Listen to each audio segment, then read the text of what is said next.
বিসমিল্লাহির রহমানির রহিম। সংগ্রামী সকল ফেসবুক ভাই বোন বন্ধু, বাংলাদেশের বাইরে এই ভিডিওটি যে যেখান থেকে দেখবেন আমার পক্ষ থেকে জানাই সংগ্রামী সালাম। আসসালামু আলাইকুম। মানুষ ন্যায় বিচার প্রত্যেকটি রাষ্ট্রের অন্তত মিনিমাম ন্যায় বিচার প্রতিষ্ঠিত হওয়ার দরকার। ন্যায় বিচার মানে জনগণ পাওয়ার দরকার রয়েছে।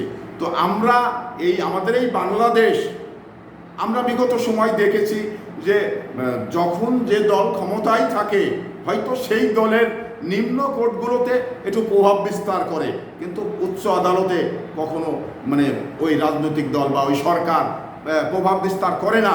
কিন্তু বিগত সময় এই জুলাই আগস্টের আগে যে ক্ষমতায় হাসিনা ছিল, তো সে নিম্ন কোর্ট আর উচ্চ আদালত সবাকেই প্রভাব বিস্তার করে সবাই নির্বাহী আদেশকে ভয় করে, নির্বাহী আদেশের পুরে ভীতি কাজ করে বিচারকদের, যার কারণে তারা কিন্তু ন্যায় বিচার করতে পারেনি।